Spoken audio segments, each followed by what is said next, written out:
എല്ലാവർക്കും നമസ്കാരം. 3ാം ക്ലാസ്സിലെ മലയാളം നക്ഷത്രവും പൂവും വർക്ക്ഷീറ്റ്. ഒന്നാമത്തെ പ്രവർത്തനം സംഭാഷണം എഴുതാം. ആകാശവും മുക്കുറ്റിയും തമ്മിലുള്ള സംഭാഷണമാണ്.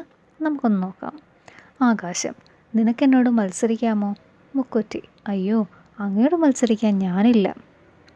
അപ്പോൾ ആകാശം എന്ത് മറുപടിയാവും പറഞ്ഞിരിക്കുക? എൻ്റെ നക്ഷത്രങ്ങളുടെ അത്രയും ഭംഗിയുള്ള ഒന്നും തന്നെ നിൻ്റെ ഭൂമിയിലില്ലല്ലോ. അപ്പോൾ മുക്കുറ്റി തിരിച്ചെന്ത് പറയും? വളരെ ശരിയാണ്, നക്ഷത്രങ്ങളെ കാണാൻ നല്ല ഭംഗിയാണ്. എന്നാൽ ഇവിടെയും മനോഹരമായ കാഴ്ചകൾ ധാരാളമുണ്ട്. അപ്പോൾ നമുക്കങ്ങനെ ആ സംഭാഷണം അവസാനിപ്പിക്കാം, അല്ലെങ്കിൽ തുടർന്നു കൊണ്ടുപോകാം. രണ്ടാമത്തെ പ്രവർത്തനം പദങ്ങളുടെ അർത്ഥം ശേഖരിക്കാനാണ്, അല്ലേ? പദശേഖരത്തിലേക്ക് കൂടുതൽ വാക്കുകൾ നമുക്ക് കണ്ടെത്താം. താഴ്മ. താഴ്മ എന്ന് പറയുമ്പോൾ അതിൻ്റെ മറ്റൊരു വാക്ക് എന്താണ്? വിനയം. വിനയം, എളിമ, ഇതൊക്കെ താഴ്മയ്ക്ക് പകരമായി നമുക്ക് ഉപയോഗിക്കാം. പാരെന്താണ്? പാര് ഭൂമി. അടുത്ത വ്യോമം എന്താണ്? വ്യോമം ആകാശം. ഈറൻ, നനഞ്ഞത്.